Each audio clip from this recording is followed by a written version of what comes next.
ReZero Starting Life in Another World Volume 17, with quite an indecent cover here, featuring the Sin Archbishop of Lust, Capella Emerada Lugunica.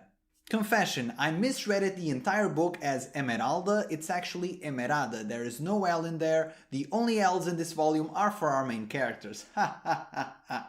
While I won't comment on the cover and character design of Capella, I will say that for this volume in particular, the promotional arts are very good. Sometimes these can be kind of passable, so they really stand out here in volume 17. I particularly enjoyed the third one where there's no dialogue, it's just a cool shot of the characters, and this could perfectly be a very cool wall poster, just saying.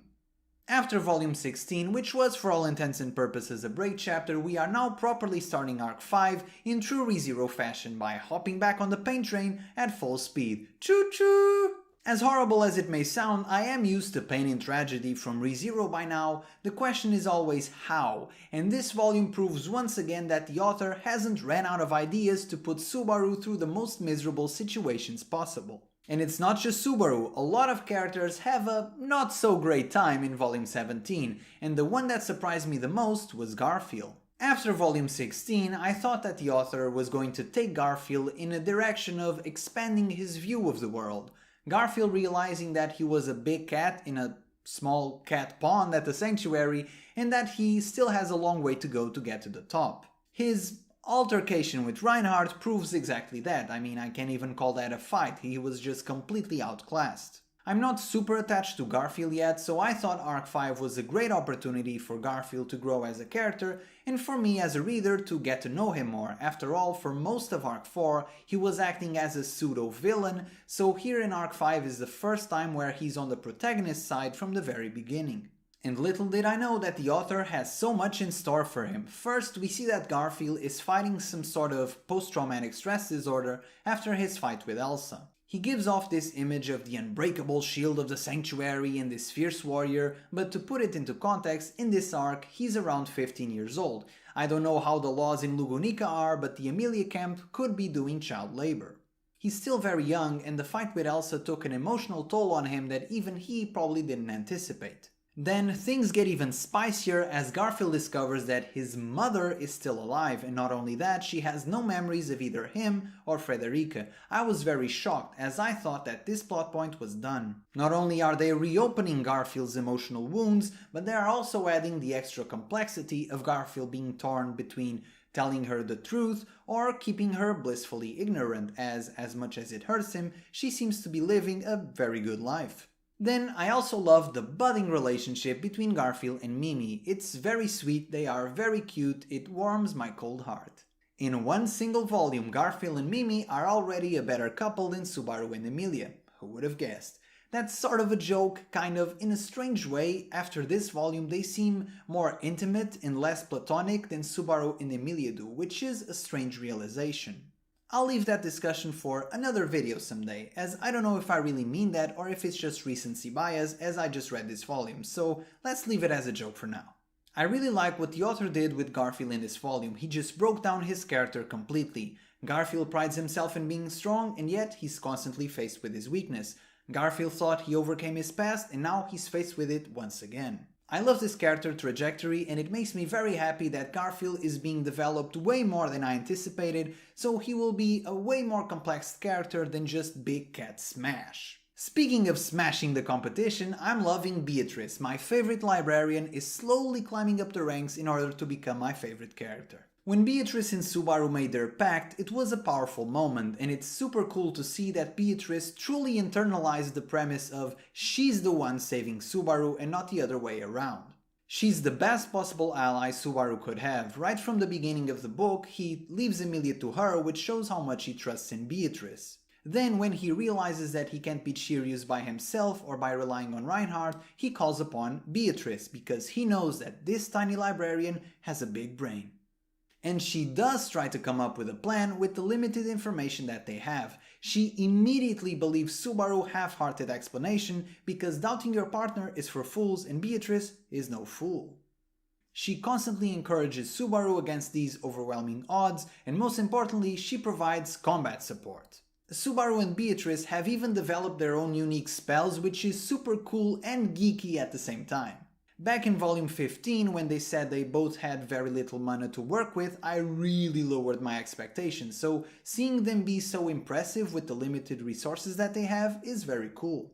Beatrice shows just how much she has changed ever since Arc 4. After the incident with Sirius and Regulus, Beatrice heals everyone affected by Sirius' authority. Remember back in Arc 4 when at the mansion Beatrice didn't save anyone besides Subaru and she tried to avoid others as much as possible?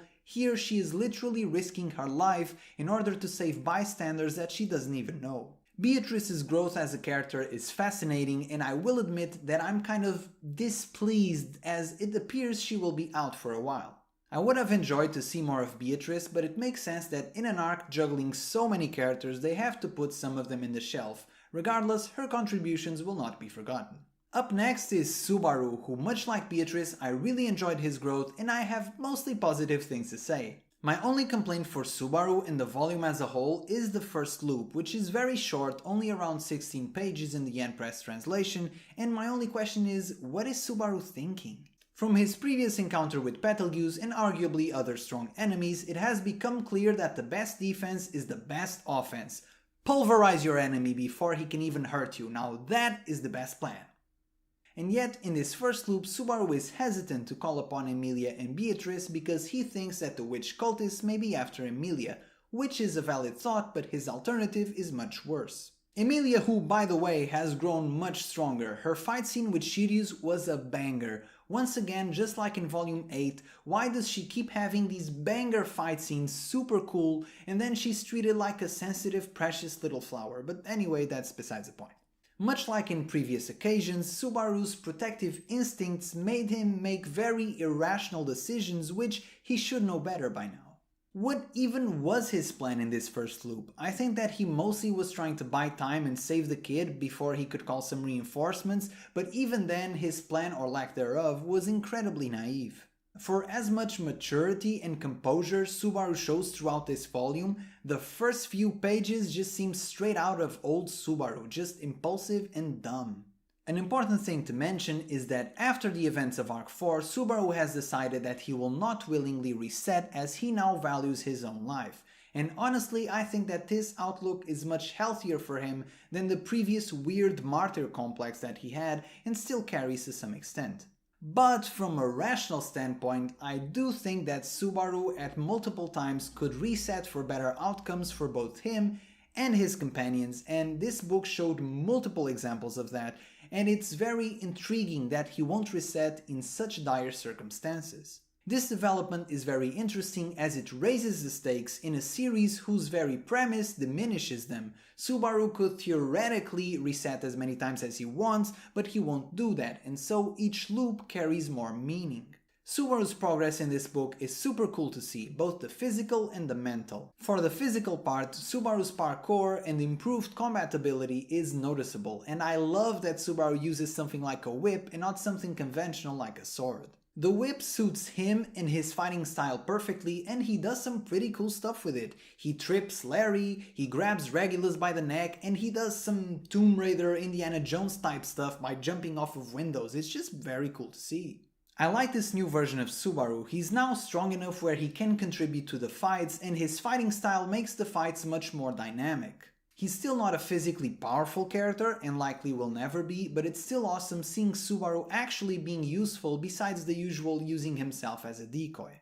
There's this obsession nowadays with overpowered main characters, which I understand, but I've always had a sweet spot for the underdogs. I like seeing characters which are limited, but can be very impactful regardless of those limitations, and Subaru fits that mold perfectly. I don't know if the whip will be a mainstay in the story, but I hope so. I love seeing Subaru Belmont in action.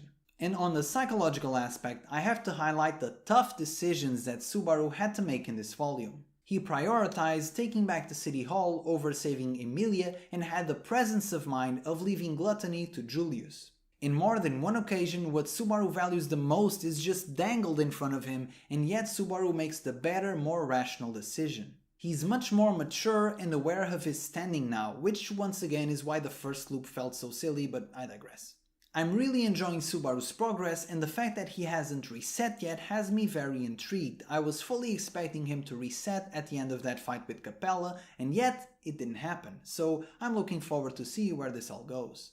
Arc 5 has managed to keep up the feeling of hopelessness of Arcs 3 and 4, and that is very impressive considering we have the biggest and most powerful cast of characters up until this point. To make the situation trickier, the author spread out the characters and removed some of them from combat, like Beatrice and Mimi for example.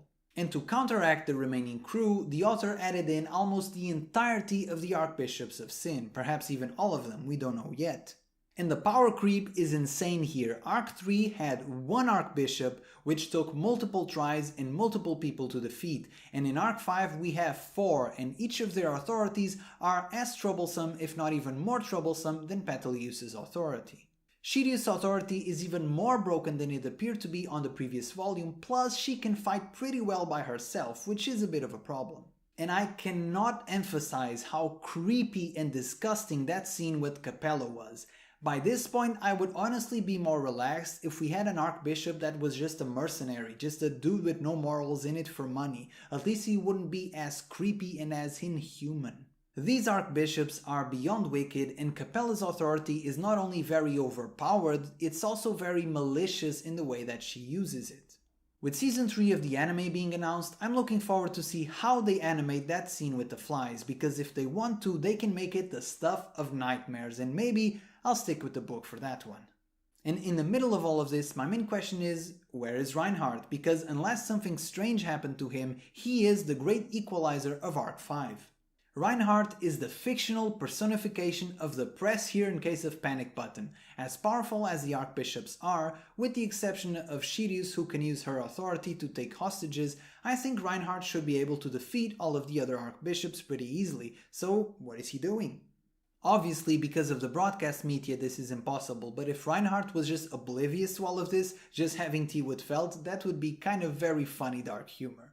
As you know, I try to keep these videos under a certain length, so I don't talk about every detail extensively. However, there is one detail which I think is very important, and that is Al's cryptic conversation. The first and most obvious clue is that Al mentions not to use real names against the Archbishop of Gluttony, who wasn't even confirmed to be in the city yet. Sure, maybe Al met him in the past, but still that comment came out of nowhere. The second clue is that Al says weird stuff like this. I can't go to the city hall, the situation's changed. That was before I got all sorts of new data. Doesn't this remind you of something? It's very similar to the type of dialogue that Subaru has when he just reset. So did Al go to the city hall with the rest of the group and then reset back to this point in time? It could be that I'm reading way too much into this conversation, but the whole conversation feels suspicious, like Al just had a sudden epiphany out of nowhere. As I said in previous videos, Al is one of the characters I'm most curious to know about, so I find these tiny little clues very interesting. If you recall in Arc 3, Rem said that Al had a familiar smell, and Al knew Rum for some reason, so I'm not Sherlock Holmes here, but Al is hiding something. Overall, Volume 17 was great. It reads like the official start to Arc 5 as things just got spicy. The Garfiel and Mimi chapter was a pleasant surprise as they were mega cute, and the rest was as expected, a mix of fictional greatness and pure pain. It's still too early to tell, but just from the setup alone, I think that I will probably enjoy Arc 5 more than I did Arc 4. The volume itself is around 280 pages in the Yen Press translation, which is big-ish for ReZero, but it's paced well. Every chapter felt relevant and meaningful, and besides perhaps that first loop, which felt a bit odd to me, there's nothing I would have cut. If anything, I want to read more. I want to see where this is going. As for my MVP, since I'm always biased towards villains, let's not give it to Capella, let's award it instead to a good character. I would say that the candidates for this volume are Beatrice, Garfiel, Mimi, and Subaru. He did a pretty good job in this volume. And let's give it to Beatrice, our now two-time MVP. Am I turning into a Beatrice fanboy? Is this what this channel is turning me into? Oh well, there could be worse characters, I suppose. This was it for me today. Don't forget to like and subscribe, and I'll see you guys on the next video. Bye bye.